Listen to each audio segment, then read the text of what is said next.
Deux machines ninja, moi, je suis sûr que vous les reconnaissez, hein. Deux philosophies quand même qui sont opposées. Et ici j'ai la même question pour vous, laquelle fait le meilleur café et laquelle est vraiment faite pour vous puisque c'est pas exactement les mêmes machines. D'un côté on a la Luxe Café Pro, une machine semi-automatique où c'est vous qui faites le café, assisté. Par contre de l'autre côté on a l'Auto Barista Pro.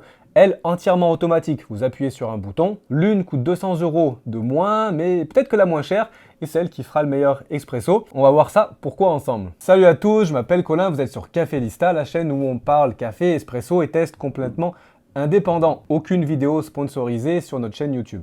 Il y a quand même une différence entre ces machines. Avant les détails précis, il faut comprendre une chose, parce que tout découle de là. La Luxe Café Pro, c'est on va dire une semi-automatique assistée. Le café est moulu directement dans le porte-filtre. Ensuite, vous pouvez le tasser avec le levier intégré ou avec le tamper selon votre machine. Vous verrouillez sous le groupe et ensuite vous lancez. Donc vous participez un petit peu. L'Auto Barista Pro à l'inverse, elle fait tout toute seule à l'intérieur. C'est-à-dire le mouture, le réglage, le dosage, le tassage, l'extraction. On n'a pas de porte-filtre, pas de geste. Vous appuyez, vous buvez. Donc, retenez une chose, c'est le cœur de la vidéo, hein. La Luxe vous aide à faire un espresso, l'Auto Barista le fait à votre place. Et ça change pas mal de choses par la suite, on va voir ça ensemble.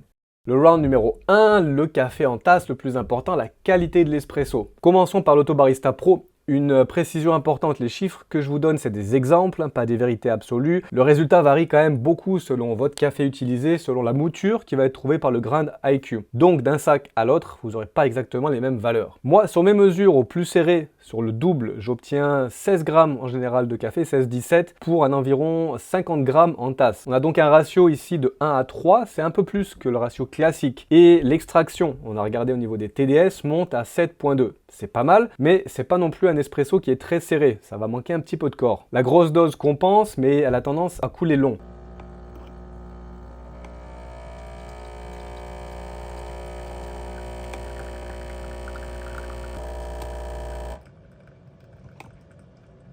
Au niveau de la constance, par moment, j'ai eu quelques variations d'un shot à l'autre. Le volume et l'écoulement peuvent varier un petit peu, sans que moi j'ai changé quoi que ce soit. Rien de dramatique, le reste est quand même bon, mais c'est à le savoir si vous cherchez une régularité absolue. La Luxe Café Pro, alors c'est quand même une autre approche. Elle va nous donner une dose en général entre 17 et 19 grammes dans un panier non pressurisé. Et elle nous laisse choisir le ratio. Donc 1 à 2, 1 à 2,5 ou 1 à 3. Conclusion, on va pouvoir ici viser plus facilement un espresso, on va dire classique, par exemple 18 grammes dans le porte-filtre pour 36 grammes en tasse. Alors la Luxe aussi a tendance des fois à couler un petit peu long, autour de 1,25. Les deux machines en fait tirent un peu long, de série on dirait, mais quand même la différence c'est que la Luxe va nous permettre de ramener et d'ajuster plus facilement vers un espresso classique. On a tout d'abord les options de ratio, on va pouvoir ajuster aussi notre finesse de mouture plus facilement.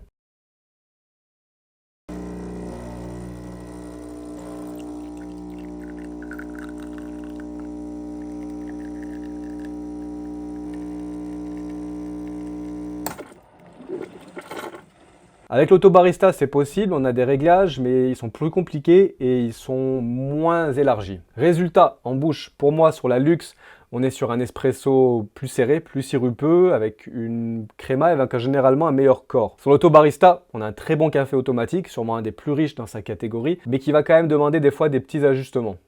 Le verdict pour celui-là, personnellement, la qualité de l'espresso court concentré, la Luxe Café Pro l'emporte, avec un ajustement plus simple grâce au moulin.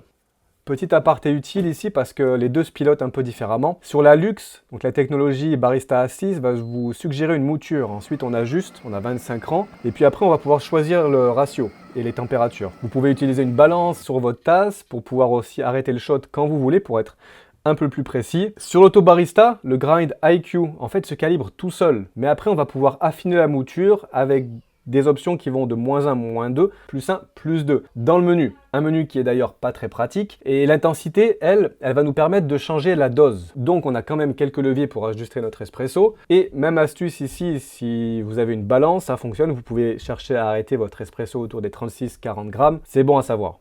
Et d'ailleurs, puisqu'on parle extraction, ratio, etc., si vous voulez comprendre ce qui fait un bon espresso, au-delà de la machine, je vous ai préparé un guide gratuit. Tout y est simplement expliqué et le lien est juste en dessous dans la description. Le round numéro 2 maintenant, le lait. Bonne nouvelle, les deux machines partagent le même système qui est très proche. On a une vraie buse vapeur isolée avec une espèce de fouet motorisé à l'intérieur, avec 5 styles de mousse de lait sur l'Autobarista Pro. Et un petit détail qui est sympa, c'est que la machine va continuer à faire tourner le lait pendant qu'elle travaille son espresso. On a des options aussi pour les laits végétaux, donc ça c'est pratique. Sur la Luxe, j'ai eu une micro-mousse vraiment réussie grâce au lait classique. On a l'avantage aussi de pouvoir l'utiliser facilement, l'autre aussi en mode manuel. Ça reste moins convaincant pour le lait d'avoine, mais ça c'est normal avec les laits végétaux. Sur l'Autobarista, la texture est aussi belle. Par contre, j'ai trouvé que dans le réglage standard, le lait peut sortir un peu chaud. Attention à ne pas cuire votre lait, ça vaut le coup là de descendre un petit peu. Au niveau du lait, on a un match qui est assez proche ici. Personnellement, j'ai trouvé que la puissance était un peu meilleure avec la fonction manuelle sur la Luxe Pro. Donc si pour vous le lait est vraiment important, c'est à considérer. Meilleur résultat de ce côté-là. L'Autobarista Pro se comporte quand même très bien. Petite pause au passage, hein, si cette comparaison vous aide à y voir un peu plus clair entre les deux, un petit like juste en dessous, ça m'aide vraiment à continuer ces tests indépendants, donc merci à vous. Allez, on continue. Maintenant, le round numéro 3, la polyvalence et les boissons. Alors la Luxe Pro, c'est un peu une 4 en 1. Elle nous fait donc l'expresso, le café filtre, le cold brew aussi rapide, on a l'eau chaude et puis on a évidemment toutes les boissons espresso possibles avec du lait, mais pas forcément automatisées, et un seul bac à grains. L'Autobarista Pro, elle va plus loin, puisqu'on a 13 boissons, on a le cold brew, on a aussi les boissons glacées, latte glacé, on a le double bac à grains qui est interchangeable, ça c'est vraiment sympa, ça permet d'avoir par exemple un café normal d'un côté, un décaf de l'autre, et on a un système de balance, donc sans rétention. En fait, la machine purge automatiquement, elle prend simplement ce dont elle a besoin. Donc on a très peu de café qui reste à l'intérieur du moulin. Et ça, la Luxe le fait pas. Pour changer de grain, il faut purger, c'est pas aussi simple. Donc, pour moi, avantage Autobarista pour la polyvalence, le nombre de boissons et le double bac. Le round numéro 4, l'usage quotidien et l'entretien. Qu'est-ce que ça donne? La Luxe chauffe quasi instantanément. Elle est assez silencieuse et elle est quand même plus compacte. Elle est aussi plus légère, un petit peu plus facile à déplacer. En contrepartie, donc on a le côté un peu plus manuel. Elle moue, donc le tassage, le verrouillage du porte-filtre, la purge pour changer de grain. L'Autobarista, c'est inverse. C'est quand même une bête de quasiment 20 kg. Elle est un peu plus profonde. Ok, on a 2 poignées pour la soulever sur les côtés, mais ça reste lourd. Elle fait un peu de bruit puisqu'on a un ventilateur aussi qui tourne régulièrement pour éviter que le système surchauffe. 2 petits bémols que j'ai notés, le moulin un peu plus aigu et un peu plus désagréable, autour des 70 décibels. Et puis le menu du réglage qui s'affiche sur un minuscule écran avec très peu de caractères, c'est difficile à lire. Donc pour l'entretien courant, les deux sont assez simples, on a quand même un bon entretien à faire. Ici, pas de gagnant, je dirais ex aequo. Au niveau du prix, maintenant, la Luxe Pro, elle est en général entre 500 et 550 €. Alors les prix varient beaucoup selon aussi les modèles. L'Autobarista est quand même un peu plus cher, autour de 800 €. Donc la machine la plus chère, l'automatique, c'est celle qui fait peut-être l'espresso un peu moins serré. C'est le paradoxe. Ici, on paye pour plus de commodité, plus de facilité, pas forcément pour la tasse.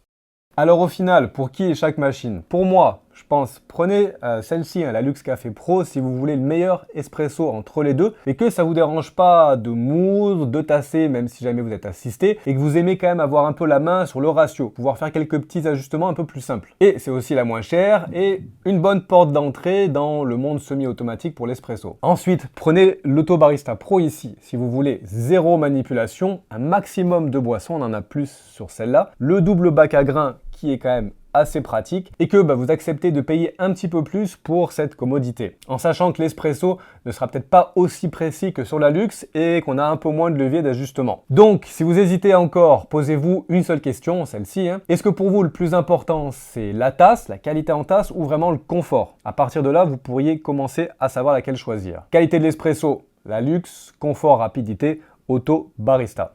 Alors mon verdict final, l'une privilégie peut-être un peu plus le café, l'autre la facilité. En fait, aucune n'est vraiment mauvaise, chacun a une sorte de philosophie un peu différente. Il s'agit juste ici de savoir, vous, ce que vous cherchez véritablement. Alors, vous vous demandez peut-être mon choix. Personnellement, ça reste très subjectif. Je partirais moi sur une Luxe Pro, Luxe Café, avec un ajustement qui est un petit peu plus précis. Pour moi, ça l'emporte. Mais encore une fois, ça dépend de ce que vous désirez, de ce que vous recherchez. N'oubliez pas de télécharger le guide si vous ne l'avez pas fait. Allez mettre une petite mention j'aime, ça nous aide toujours pour continuer à produire ce genre de vidéos. Et puis partez pas tout de suite. La vidéo qui apparaît juste là va vous intéresser, j'en suis quasiment sûr. Je vous conseille d'aller la regarder. Moi, je vous dis à très bientôt. Passez une bonne semaine. Ciao.